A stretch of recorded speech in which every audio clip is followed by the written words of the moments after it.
और आपके इस प्यारे से यूट्यूब चैनल एक्स्ट्रा क्लासेस पर। और आज हम लोग डिस्कस करने वाले हैं क्लास 10th का फर्स्ट चैप्टर, जो फिजिक्स का फर्स्ट चैप्टर है, प्रकाश का परावर्तन तथा अपवर्तन। लेकिन उससे पहले, जैसा कि हमारे क्लास में हमेशा होता है, सबसे पहले मोटिवेशन कोट, उसके बाद जनरल नॉलेज पर कुछ बातचीत। तो चलिए, आज का हमारा मोटिवेशन कोट ये रहा है, स्क्रीन पर देख सकते हैं। गलती उसे कहते हैं जिसे आपने कुछ सीखा नहीं। गलती उसे कहते हैं जिससे आपने कुछ सीखा नहीं। देखिए, गलती करिए, गलती करनी कोई बुरी बात नहीं है, ठीक है ना। गलती करिए लेकिन उससे आप कुछ सीखिए। अगर आपने, देखिए, जैसे अगर आप कोई गलती किए और उसके बाद दोबारा आपने फिर वही गलती की, तो आप हमेशा सफलता की ओर ही बढ़ेंगे, ठीक है ना। अगर आपने गलती की, उससे कुछ सीख लिए और दोबारा वो गलती न करने की कसम खाई, तो आप निश्चित ही सफलता की ओर अग्रसर होंगे। और इसलिए गलती करिए। गलती करने के ऊपर बड़े बड़े साइंटिस्ट या बड़े बड़े लोगों, महान लोगों ने गलती किया है, तो ही आज आके सक्सेस है, क्योंकि उन्होंने दोबारा गलती नहीं की। उस गलती को आप दोबारा नहीं दोहराइए। ये बहुत ही महान पुरुषों ने भी कहा है कि आप गलती कीजिए लेकिन वो गलती आप दोबारा नहीं दोहराइए। जैसे मान लीजिए कि कभी टीचर ने कहा आपसे ये चैप्टर याद करके आने के लिए, ठीक है, आपने नहीं याद किया, कोई बात नहीं है, लेकिन उसके बाद आप उसको बाद में घर जाके याद कीजिए, ताकि अगर भविष्य में नहीं कहेंगे, लेकिन अगर फिर एक आध दो दिन बाद अगर टीचर आपसे उस चैप्टर से रिलेटेड कुछ सवाल पूछते हैं, तो आप उस सवाल का जवाब दे सकें। देखिए, एक बार आपने गलती किया लेकिन आपने फिर वो दोबारा गलती नहीं की। क्या नहीं किया कि फिर याद करके नहीं गए, आपने क्या किया, याद किया।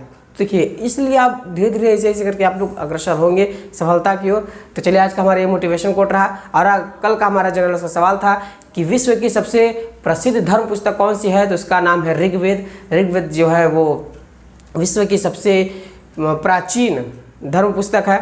और आज का हमारा जनरल का सवाल ये रहा कि ऐसा कौन सा पक्षी है जिसका सिर काटने पर वह 1 हफ्ते तक जीवित रह सकता है। उसका जवाब हमें आप कमेंट बॉक्स में जरूर बताइएगा।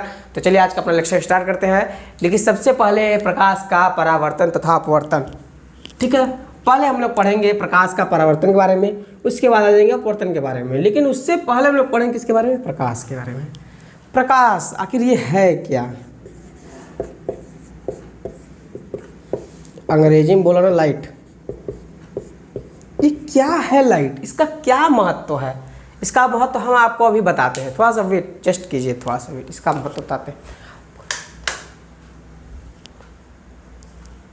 तो चलिए, आज आप लोग को बहुत स्पष्ट दिखाई दे रहा होगा। इसी के साथ में अपने लेक्चर को आगे बढ़ाता हुआ, प्रकाश देखिए क्या है, प्रकाश क्या है, अब समझ में आ गया होगा लोगों को प्रकाश का महत्व क्या है, प्रकाश है क्या एक्चुअली में, ठीक है ना। देखिए, प्रकाश क्या है, यही है प्रकाश। प्रकाश क्या है? एक ऐसा चीज है जो स्वयं नहीं दिखाई देता है, लेकिन हमें देखने में सहायता प्रदान करता है, ठीक है। प्रकाश की सिंपल डिफिनेशन यही है। अगर आप चाहे तो भौतिक विज्ञान वाला भी मैं आपको साइंस वाला डेंजर से बोल देता हूँ, उसको आप लिख लीजिए। और एक चीज़ और, हमारे इस क्लास पर आपको नोट्स नहीं मिलेंगे, क्योंकि मैं देखिए उतना भी अभी स्टैंडर्ड नहीं हूँ कि मुझे नोट्स कहाँ से मिलेंगे, ठीक है ना। अभी मैंने उतना नोट डाउन भी नहीं किया है, नोट्स नहीं मिलेगी। हाँ, लेकिन मैं जैसे प्रकाश है तो प्रकाश की डिफिनेशन मैं आपको बता दूंगा क्या क्या है। सारी चीज़ों को ऐसे बताऊंगा, आप लोग नोट्स लिखते चलिए, कापी कलम लेके बैठिए साथ में, ठीक है। तो प्रकाश क्या है? प्रकाश एक ऐसा साधन है जो स्वयं नहीं दिखाई देती, लेकिन हमें देखने में सहायता प्रदान करती है। क्या है? प्रकाश है। अगर आप लोग डेंजरस लिखना चाहते हैं तो वो भी लिख सकते हैं। प्रकाश एक भौतिक ऊर्जा है जो विद्युत चुंबकीय तरंगों के रूप में संयोजित होती है, जो हमें देखने में सहायता प्रदान करती है, ठीक है। फिर से एक बार बोले दे रहा हूँ, प्रकाश एक भौतिक ऊर्जा है जो विद्युत चुंबकीय तरंगों के रूप में संयोजित होती है, जिसकी सहायता से हम किसी वस्तु, किसी व्यक्ति, किसी स्थान, किसी चीज़, किसी वस्तु, किसी को भी देख सकते हैं। क्या है? प्रकाश। प्रकाश की डिफिनेशन आप लोग समझ में आ गया, प्रकाश का महत्व भी आप लोग को समझ में आ गया होगा। प्रकाश हमारा क्लियर है। प्रकाश कितने प्रकार के होते हैं? प्रकाश के बहुत सारे टाइप्स है। परावैंगनिक किरणें, ये सब भी प्रकाश है, ठीक है। परावैंगनिक किरणें आप लोग जानते हैं, इस समय ओजोन परत में हमारा छेद हो चुका है, थोड़ा थोड़ा उससे आप आने लगा है, जो हमारी त्वचा को प्रभावित करती हैं। दृश्य प्रकाश किरणें होती हैं, अदृश्य प्रकाश किरणें होती हैं, और अवरत किरणें होती हैं, और बहुत सी सारी किरणें हैं जो प्रकाश हैं, ठीक है। ये हमारा नेचुरल है। दृश्य प्रकाश किरणें की भी एक रेंज होती है, उसकी भी एक तरंगदैर्घ्य होती है। एक तरंगदैर्घ्य लिमिट होती है जिसके कम अगर रहेगा तो हमें नहीं दिखेंगी, जिसे हम लोग अदृश्य कहते हैं। और इसकी भी एक लिमिट होती है जिसके बाद अगर हमें दिखेंगी तो उसे दृश्य प्रकाश कहते हैं, ठीक है ना। तो प्रकाश आप लोग को समझ में आ गया होगा। चलिए, तो प्रकाश के बाद हम लोग आते हैं प्रकाश के कुछ गुणों पर। अब हम लोग चर्चा करेंगे प्रकाश के गुण।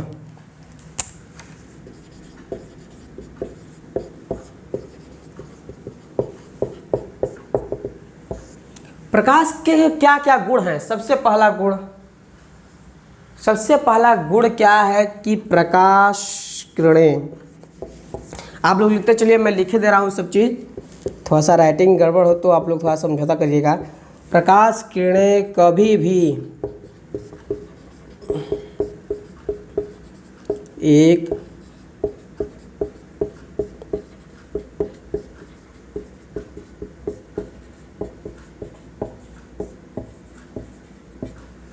प्रकाश किरणें कभी भी एक दूसरे को नहीं काटती हैं। इसका एग्जाम्पल आप देख सकते हैं, दो टॉर्च लीजिए, ठीक है ना, दो टॉर्च लीजिए ऐसे आपने जला दीजिए, ठीक है ना, दो टॉर्च ऐसे जलाइए और एक ऐसे मारिए और एक ऐसे मारिए, तो देखिएगा दोनों किरणें एक दूसरे को नहीं काटती हैं, यानी वो वहाँ पर भी जाएगा प्रकाश, वहाँ पर भी जाएगा, दोनों एक दूसरे को काटते नहीं, आपको दिखेगा ही नहीं वहाँ पर जहाँ पर उसका जंक्शन पॉइंट होगा, यानी किससे होता है कि प्रकाश किरणें एक दूसरे को नहीं काटती हैं। दूसरा गुण क्या है? प्रकाश सदैव सीधी रेखा में चलती है, ठीक है। अभी हम डिस्कस कर रहे हैं केवल प्रकाश के बारे में, उसके बाद परावर्तन अपवर्तन सब चीज़ों के बारे में धीरे धीरे पता चल जाएगा। तो प्रकाश सदैव सीधी रेखा में गति करती है। प्रकाश अभी जैसे मान लीजिए मेरा लाइट आ रहा है, इधर से फोकस आ रहा है, यहाँ नीचे से भी आ रहा है, ठीक है ना। अब बताइए ये ऐसे ऐसे आ रहा है का? प्रकाश का वो ऐसे नहीं चलता है, देखिए प्रकाश हमेशा सीधी रेखा में गति करता है, हमेशा सीधे। मान लीजिए कोई टॉर्च है, ठीक है ना, कोई टॉर्च है, ये मान लीजिए कोई टॉर्च मैंने यहाँ बनाया है, शायद अच्छा ही टॉर्च बने, ठीक है ना। ये टॉर्च है, यहाँ से प्रकाश बताइए कैसे निकलेगा? ऐसे से निकलेगा, ऐसे ऐसे निकलेगा प्रकाश, कभी ऐसे नहीं निकलता है। प्रकाश हमेशा कैसे निकलता है? प्रकाश हमेशा ऐसे, मान लीजिए टॉर्च है, यहाँ पे टॉर्च है, ठीक है ना, अभी कुछ बढ़िया बना है, टॉर्च है तो ऐसे सीधे निकलता है प्रकाश, सीधे, ये जैसा यहाँ पे इसका शेप होगा उस हिसाब से निकलेगा, ऐसे ऐसे ऐसे, ठीक है। प्रकाश हमेशा सीधी रेखा में गति करता है, ऐसे ऐसे गति नहीं करता है, नागिन डांस नहीं ऐसे ऐसे, ठीक है ना, नागिन डांस नहीं करता, कैसे करता है? सीधे करेगा, ठीक है। तो चलिए दूसरा हमारा गुण धर्म इसका हो गया, दो तो समझ में आया। अब उसके बाद आते हैं तीसरा क्या गुण है प्रकाश का? तो तीसरा गुण ये है कि प्रकाश का परावर्तन होता है। प्रकाश का परावर्तन होता है। कैसे प्रकाश का परावर्तन कैसे होता है ये भी आप समझ लीजिए। शीशा लीजिए, शीशा को से ज़मीन पर रख दीजिए, ठीक है, ज़मीन पर ऐसे, मतलब आपका फेस दिखना चाहिए, ठीक है, ज़मीन पर आप रख दीजिए शीशा, ऐसे अब शीशा रख देंगे, ठीक है ना।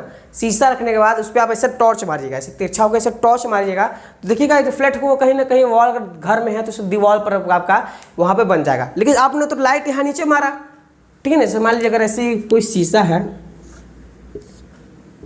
शीशा अपने से फर्श पर रखा, ठीक है ना, अगर आप ऐसे लाइट यहाँ पे करिए, यहाँ पे ऐसे यहाँ से टॉर्च मारा आपने, ठीक है, टॉर्च मारा, ये टॉर्च बना देता हूँ ऐसे, पहले टॉर्च आपने मारा तो देखेंगे रिफ्लेक्ट होकर ऐसे जाएगा, ठीक है। ये क्या होता है? परावर्तन। प्रकाश का क्या होता है? परावर्तन होता है।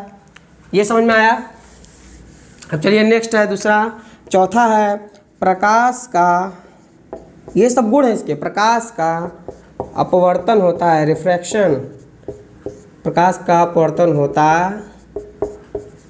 है, ठीक है। प्रकाश का अपवर्तन देखिए कैसे होता है, तो ये भी समझिए। यहाँ पे मान लीजिए कोई माध्यम है, जैसे आप लोग बाल्टी लीजिए, बाल्टी में पानी भरला, पानी भरने के बाद या फिर कांच का लीजिए, कोई कांच का बड़ा कोई ले लीजिए या फिर बाल्टी ही ले लीजिए, बाल्टी हो चलिए कोई दिक्कत नहीं है। तो बाल्टी में अंधेरा कर लीजिए कमरा में, ठीक है ना, उसके बाद टॉर्च मारिए बाल्टी में, तो आप देखेंगे क्या कि मान लीजिए जैसे मान लीजिए बाल्टी है, समझा यहाँ पे, ये मान लीजिए बाल्टी है जिसमें बहुत सारा पानी भरा है, आपने यहाँ से टॉर्च मारा, टॉर्च बनाना पड़ जाएगा, टॉर्च बन गया, ठीक है। यहाँ से आपने टॉर्च मारा ऐसे, सॉरी, यहाँ से आपने इससे टॉर्च मारा, ठीक है ना, ऐसे टॉर्च मारा, ये मान लीजिए पानी का सतह है, ये ऊपर वाला जो बाल्टी का सतह है वो है, आपने टॉर्च मारा तो आप देखेंगे कि ये जो प्रकाश है, आप ऊपर हवा में है, आपने प्रकाश मारा पानी में, आप देखेंगे कि ये हल्का ऐसे झुक जाएगा, ये ऐसे हल्का ऐसे टेढ़ा हो जाएगा, हल्का सा विचलित हो जाएगा, हल्का अपने मार्ग से इसको जाना चाहिए तो ऐसे सीधे, लेकिन ये हल्का सा विचलित हो जाएगा, ऐसे आ जाएगा, ठीक है ना। तो यही होता है अपवर्तन। इसके बाद परावर्तन अपवर्तन, यही आपका चैप्टर है, इसके बारे में हमें पढ़ना है। तो दो टुकड़ तो ये हो कि प्रकाश का परिवर्तन होता है, प्रकाश का अपवर्तन होता है, ठीक है। इतना समझ में आया।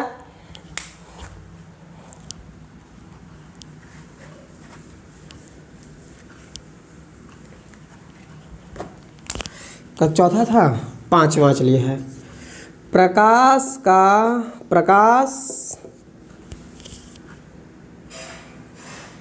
का ध्रुवण होता है, ठीक है। अब ध्रुवण क्या है ये भी आप लोग समझ लीजिए। ध्रुवण देखिए, ये आप जब 12th में जाएंगे तब आपको पढ़ने को मिलेगा ध्रुवण पोलराइज। देखिए पोलराइजेशन भी होता है प्रकाश का, कि जैसे प्रकाश मान लीजिए, अब इसे मैं कैसे आपको समझाऊँ, चलिए जब आप आगे जाएंगे तो आप इसको समझ जाएंगे, ठीक है ना। छठवां देखिए क्या है, प्रकाश का ध्रुवण होता है। अब प्रकाश का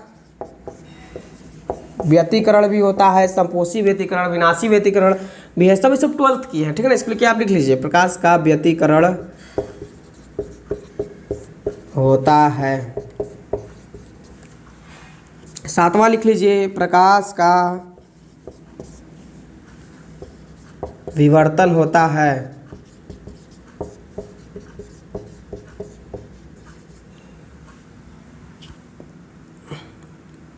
सातवां हो गया। आठवां, प्रकाश सदैव गतिक अवस्था में होती है, गतिक अवस्था में होती है। समझ आ रहा होगा, ठीक है। थोड़ा सा एडजस्ट कर लीजिएगा, मैं बोल दे रहा हूँ। प्रकाश सदैव गतिक अवस्था में होती है, प्रकाश का ध्रुवण होता है, प्रकाश का व्यतिकरण होता है, व्यतिकरण लिखा है, प्रकाश का विवर्तन होता है, ठीक है। इतनी इसकी प्रॉपर्टीज हो गई। तो ये रहा 8 पूरा, हमने इसका बता दिया आपको, इसका सारा चीज, ठीक है। प्रकाश हमने समझ लिया, प्रकाश के गुण समझ लिए, प्रकाश क्या होता है, प्रकाश का महत्व क्या है, सारी चीज़ें आपने समझ ली। और थोड़ा सा कुछ फैक्ट जान लीजिए प्रकाश के बारे में। तो सबसे पहला इसका फैक्ट है, प्रकाश कभी दिखाई नहीं देता है, दिखाई नहीं देता है, ठीक है। प्रकाश हमें कभी दिखाई नहीं देता है, वो केवल एक ऐसा साधन है जिसके माध्यम से हम देख सकते हैं, ठीक है ना। प्रकाश स्वयं कभी नहीं दिखाई देता है। दूसरा ये है कि प्रकाश की चाल कितनी होती है, तो प्रकाश की चाल होती है 3 × 10 ते 8 मीटर पर सेकेंड, यानी कि 1 मीटर जो है 1 सेकेंड में कितना चलता है, इतना, ठीक है। ये इसकी चाल है प्रकाश की। और इसके क्या फैक्ट हैं, चलिए बस 2 ही, ठीक है ना। ये प्रकाश कभी दिखाई नहीं देता, प्रकाश की चाल इतनी होती है, ठीक है ना। और इसको आप नोट पॉइंट में लिख जाइए। प्रकाश कौन सी राशि है, सब इसका कुछ नहीं है, ठीक है ना। ये प्रकाश एक ऐसा साधन है बस, जिसके माध्यम से हम किसी वस्तुओं को देख पाते हैं और स्वयं दिखाई नहीं देती है। अब हम लोग समझेंगे प्रकाश का परावर्तन, ठीक है। प्रकाश का परावर्तन, रिफ्लेक्शन ऑफ लाइट।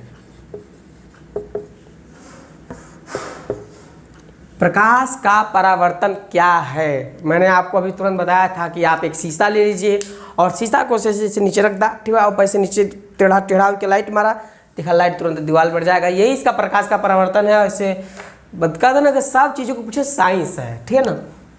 ये समझिए। आप प्रकाश का हम लोग डिफिनीशन कैसे बोलेंगे, थोड़ा सा रुके रहिए।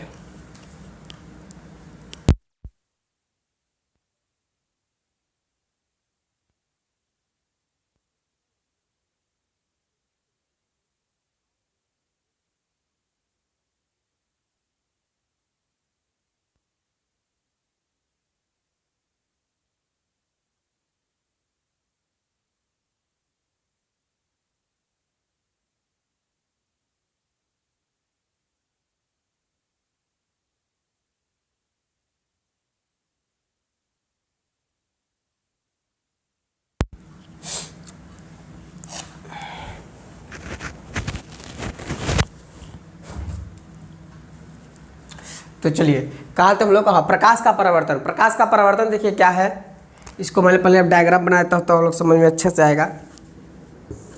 ये मान लीजिए शीशा है, फर्श पे आपने शीशा रख दिया, ठीक है, इसके नीचे से पॉलिश किया गया है, इसे मान लीजिए फर्श जो है ज़मीन पर है, ठीक है ना, पॉलिश किया गया हुआ है। ये हो गया चमक, ये जो सतह है ऊपर वाली, जो ऊपर वाली सतह है वो चमकदार है, चमकदार है, ठीक है ना, ये चमकदार सतह है और नीचे वाली सतह चमकदार नहीं है, ठीक है ना, ये चमकदार नहीं, पेंट किया हुआ है नीचे का सतह, ठीक है। जब आप इन्हें यहाँ से प्रकाश की किरण को डालते हैं, यहाँ जब ने प्रकाश का किरण डाला, जिसे हम लोग बोलते हैं आपतित किरण,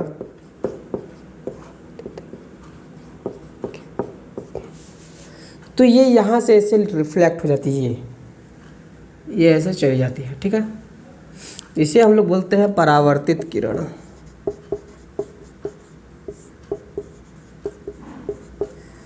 ठीक है। इसे हम लोग बोलते हैं आपतित किरण, इसे बोलते हैं परावर्तित किरण। अब हमें इसका कोण भी जानना है, तो इसके लिए हम यहाँ पे अभिलंब खींच देते हैं।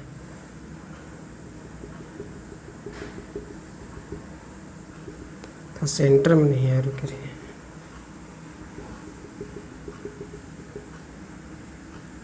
ठीक है। ये क्या है, अभिलंब। अभिलंब क्या होता है, तो आपतित किरण और परावर्तित किरण के मध्य का कोण अभिलंब होता है, ठीक है ना। अभिलंब हो गया। अब देखिए ये आपतित किरण और अभिलंब के बीच का ये कोण, ये जो कोण होता है ये होता है आपतन कोण। क्या बोलते हैं, आपतन कोण, जिसे कहते हैं हम लोग आई से, ठीक है। और ये जो इसके बीच का ये जो कोण होता है, किसके बीच का, अभिलंब और आप परावर्तित किरण के बीच के होते हैं, इसको आर से डिनोट करते हैं, और ये होता है परावर्तन कोण। क्या होता है, परावर्तन कोण, ठीक है। आप लोगों को समझ में आया क्या है कि सबसे पहले अगर हम कोई यहाँ से लाइट डालते हैं, कोई प्रकाश डालते हैं, तो चिकनी चमकदार सतह से टकरा कर परावर्तित हो जाती है, और इसके बीच का जो होता है अभिलंब होता है, जिसे हम लोग एन से डिनोट करते हैं, ठीक है। तो अब क्या बनता है प्रकाश के परावर्तन का परिभाषा आप लोगों को समझ में आ गया होगा कि जब किसी प्रकाश किरण को किसी चमकदार सतह से जो टकराता है, यानी कह सकते जब कोई प्रकाश किरण चमकदार सतह से टकराता है, तो वो एक निश्चित दिशा में, क्या, एक निश्चित दिशा में परावर्तित हो जाती है, ठीक है, या लौट जाती है, या फिर निश्चित दिशा में आगे बढ़ जाती है, कुछ भी कर सकते हैं, ठीक है ना। क्या कि जब आपतित किरण को चमकदार सतह से टकराया जाता है तो परावर्तित हो जाती है, और इस घटना को ही क्या बोलते हैं, परावर्तन बोलते हैं, ठीक है ना। इसको बोलते हैं आपतन बिंदु,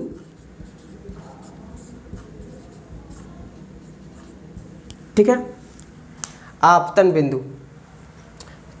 अब देखिए क्या, फिर से एक बार मैं डिफिनेशन बोल दे रहा हूँ। परावर्तित किरण क्या है कि जब कोई प्रकाश किरण किसी चिकनी या चमकदार सतह से टकराती है तो वह एक निश्चित दिशा में लौट जाती है, और इस घटना को ही क्या बोलते हैं, परावर्तन बोलते हैं, ठीक है ना। इस घटना को हम परावर्तन बोलते हैं। परावर्तन के नियम अलग हैं।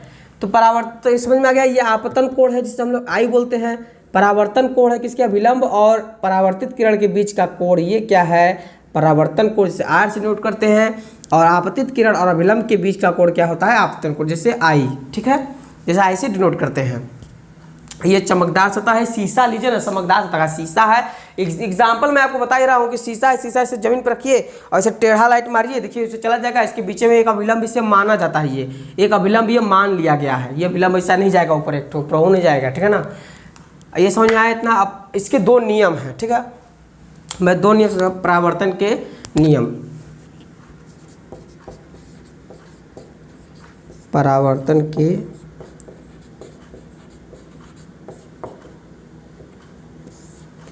तो आप लोग लिख सकते हैं, इतना आप लोग लिख लिए है ना, ठीक है। तो परावर्तन के नियम क्या है, परावर्तन के दो नियम हैं। सबसे पहला नियम क्या है, तो सबसे पहला इसको मिटा देता हूँ अब, ठीक है ना, इसको ऊपर वाला मिटा देता हूँ। अरे इतना तो अब दिख ही गया होगा, ये सब कहाँ लिख ले, मतलब बा सब हटा देते हैं, ठीक है। यही मेन है हमारे लिए। तो परावर्तन के दो नियम है। तो सबसे पहला नियम क्या है, सबसे पहला नियम ये है, यहीं से आप लोग चित्र समझ सकते हैं क्या, आपतन कोण, तथा परावर्तन कोण, ठीक है। आपतन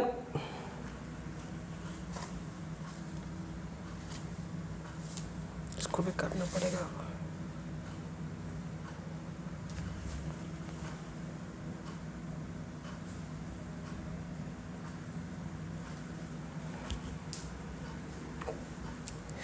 ठीक है, इतना समझ में आया। तो चलिए अब हम इसका नियम समझ सकते हैं। तो नियम क्या है, देखिए सबसे पहले क्या, आपतित किरण, ये पहला नंबर आपतित किरण तथा परावर्तित किरण। आपतित किरण, परावर्तित किरण तथा अभिलंब तीनों एक ही बिंदु पर होने चाहिए या होते हैं, ठीक है। पहला नियम क्या है कि आपतित किरण, परावर्तित किरण और अभिलंब तीनों एक ही बिंदु पर होते हैं। ये इसका पहला नियम है। क्या है, आपतित किरण,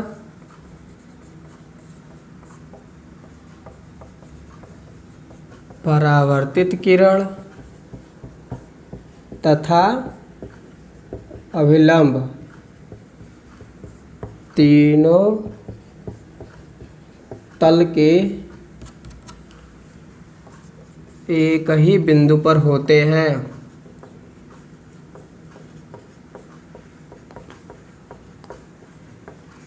ठीक है, ये इसका पहला नियम है। और दूसरा नंबर क्या है, दूसरा, तो चलिए इसका दूसरा नियम क्या है। तो इसका दूसरा नियम देखिए,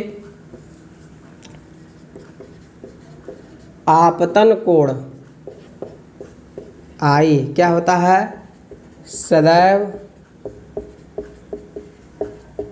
परावर्तन कोण आर के बराबर होता है।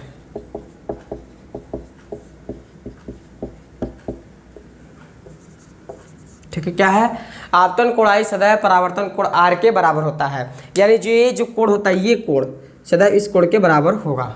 ठीक है ना, ये दोनों कोण आपस में बराबर होते हैं। तो चलिए इतना आप लोग समझ गया, आ गया होगा। चलिए इसका स्क्रीनशॉट लीजिए, तब तक हम लोग नेक्स्ट टॉपिक बढ़ते हैं।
तो चलिए इतना हो गया। तो चलिए हम लोग पढ़ते हैं प्रकाश का अपवर्तन।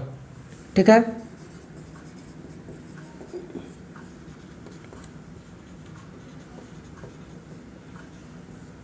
रिफ्रैक्शन ऑफ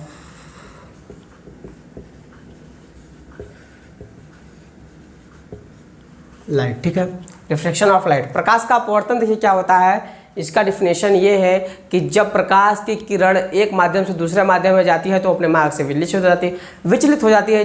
ठीक है, और इस घटना को प्रकाश का अपवर्तन कहते हैं। ऐसे समझ जाइए, एक बाल्टी लीजिए, बोलते हो बार बार बाल्टी लीजिए, बाल्टी में आप जो है बाल्टी में लाइट मारिए तो देखिएगा लाइट जो है हल्का सा अंदर की ओर हो जाएगी। जैसे समझिए ये क्या, ये लीजिए, ठीक है, ये कोई तल है, ठीक है, मान लीजिए ऊपर क्या है, वायु, यहाँ पर क्या है वायु, और यहाँ पर क्या है, मान लीजिए पानी है। इसको मैं ए से डिनोट करता हूँ, इसको मैं डब्ल्यू से करता हूँ। वाटर मतलब पानी, ठीक है, पानी है, और यहाँ पे क्या है, ये सब वायु है। ये क्या है, वायु है, ठीक है ना, ये क्या है, वायु, ऊपर वायु है और नीचे क्या है ये, यानी ये दो अलग अलग माध्यम है कि नहीं बताइए, दो अलग अलग माध्यम है। और इसे बता रहा हूँ, लाइट मारी यहाँ से हमने इसे लाइट मारा, ये आया यहाँ पे, दोनों सतह का ये मेन पॉइंट है, ठीक है। यहाँ से जब हम लाइट मारा तो आप देखेंगे कि ये जो लाइट है ये सीधे ऐसे जाना चाहिए ना, ऐसे सीधे जाना चाहिए, सीधे जाना चाहिए, लेकिन ये ऐसे नहीं जाती है। ये कैसे जाती है, ये ऐसे जाती है, ऐसे, ठीक है। यानी देखिए क्या है, इसको जाना चाहिए तो ऐसे, लेकिन चलिए इससे, यानी आपका है ये जब देखिए जब कोई प्रकाश किरण एक माध्यम से दूसरे माध्यम में जाती है तो अपने मार्ग से विचलित हो जाती है, और इस घटना को ही प्रकाश का अपवर्तन कहते हैं। इधर समझ में आया। देखिए अब फिर से कह रहा हूँ, यहाँ पे आप लैंप खींच लीजिए, इसका विलंब हो गया, ठीक है, अविलंब हो गया। ये पहले का माध्यम का N1 कर दीजिए, ये N2 कर दीजिए, ठीक है। और इसको हम लोग बोलते हैं क्या, आपतित किरण, आपतित किरण। और इसको बोलते कि यहाँ पे अपवर्तन हुआ है तो क्या बोलेंगे, अपवर्तित किरण। क्या बोलेंगे इसको, अपवर्तित किरण। ये इस लाइन को ना, इसको क्या बोलेंगे, अपवर्तित किरण, और इसको बोलेंगे आपतित किरण। अब अभिलंब और आपतित किरण के बीच का कोण जो होता है आई होता है, और इसको बोलते हैं क्या, आपतन कोण। क्या बोलते हैं, आपतन कोण, ठीक है।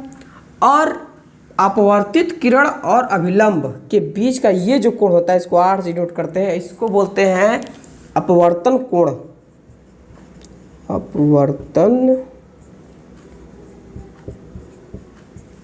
कोण। क्या बोलते हैं, अपवर्तन कोण, ठीक है। आपतन कोण हो गया और अपवर्तन कोण हो गया।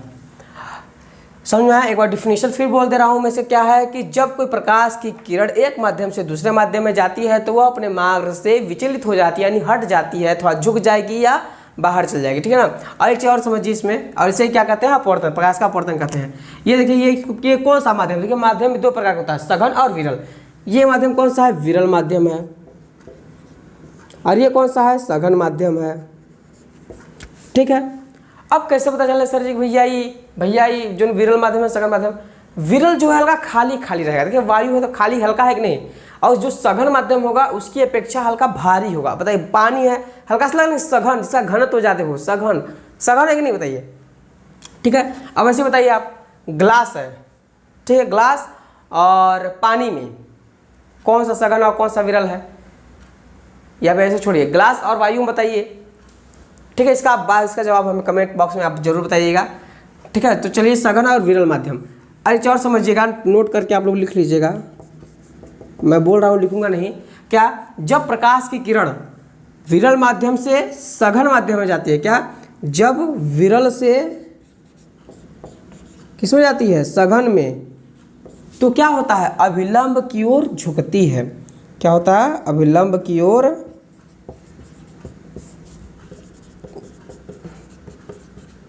झुकेगी, ठीक है। क्या, जब प्रकाश विरल से सघन में जाएगा तो क्या होगा, अभिलंब की ओर झुकेगा, ठीक है। और उसके बाद जब इसका अपोजिट कर लीजिए, जब सघन से विरल में जाएगा तो सघन से विरल में जाएगा तो अभिलंब से दूर हटेगा, ठीक है ना, अभिलंब से और दूर होगा तो ऐसे जाएगा, ठीक है ना। अभिलंब है तो ये प्रकाश ऐसे आ रहा तो और ऐसे जाएगा, ठीक है, समझ में आया। अब इसके दो नियम है, तो इन दोनों नियम को हम समझते हैं, अपवर्तन के नियम।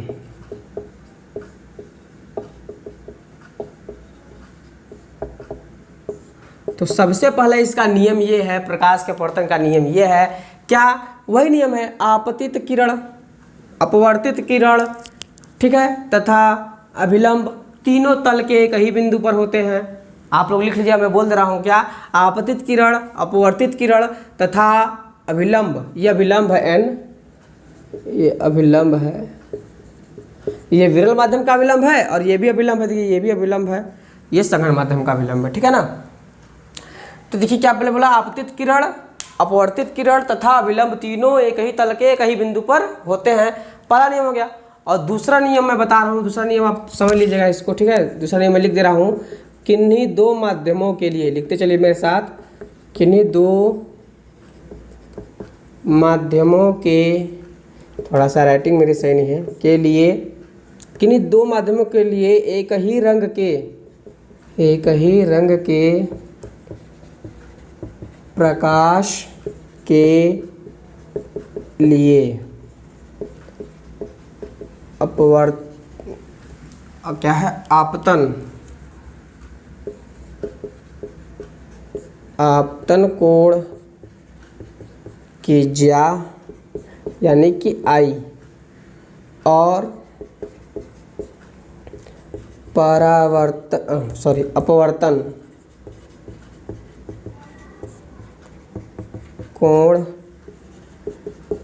की ज्या यानी कि आर, दोनों का अनुपात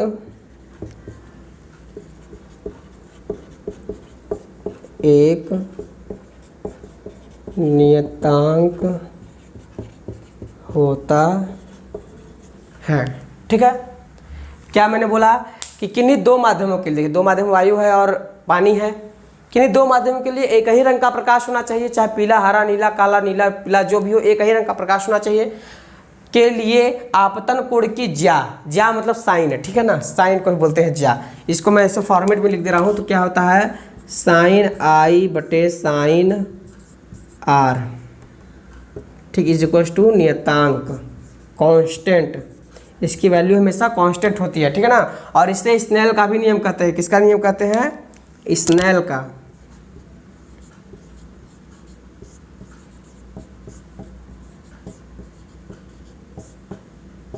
इसे स्नेल का भी नियम कहा जाता है, ठीक है। अब देखिए, किन्हीं दो माध्यम के लिए एक ही रंग के प्रकाश, एक ही रंग का प्रकाश समझ में आया, के लिए आपतन कोण की ज्या यानी ये कोण, अपवर्तन कोण की ज्या यानी ये कोण, दोनों का अनुपात यानी साइन आई और साइन आर की वैल्यू जितनी भी होंगी, दोनों का नियतांक एक ही दो माध्यमों के लिए माध्यम होने चाहिए, और क्या होना चाहिए, एक रंग के प्रकाश के लिए एक नियतांक होता है। नियतांक का अर्थ मतलब एक कांस्टेंट वैल्यू होती है, एक निश्चित मान होता है, ठीक है ना, नियतांक का अर्थ यही होता है, ठीक है। तो ये रहा प्रकाश और प्रकाश का अपवर्तन हो गया। पहला नियम मैंने आपको बता दिया था, क्या बताया था कि आपतित किरण और अपवर्तित किरण तथा विलंब तीनों एक ही तल के एक ही बिंदु पर होते हैं। दूसरा नियम यह है कि किन्हीं दो माध्यमों के लिए एक ही रंग के प्रकाश के लिए आपतन कोण और अपवर्तन कोण दोनों की ज्या का अनुपात क्या होता है, एक नियतांक होता है, ठीक है ना। ये दो नियम हो गया, और इसे स्नेल का भी नियम कहते हैं। ये बहुत ही इंपॉर्टेंट है, प्रकाश का अपवर्तन, प्रकाश का परावर्तन, दोनों का नियम एक एग्जाम में ज़रूर आ जाता है। तो इसी के साथ चलिए मैं अपने वीडियो को समाप्त करता हूं। अगर आपने अभी तक हमारे चैनल को सब्सक्राइब नहीं किया है तो हमारे चैनल को सब्सक्राइब कर दीजिए, और सब्सक्राइब करने के बाद हमारे चैनल को बेल आइकन नोटिफिकेशन ऑन कर लीजिए, जिससे कि हमारी तरफ से आने वाली हर वीडियो का नोटिफिकेशन आप तक पहुँचता रहे। तो चलिए इसी के साथ मैं अपने वीडियो को समाप्त करता हूँ। धन्यवाद।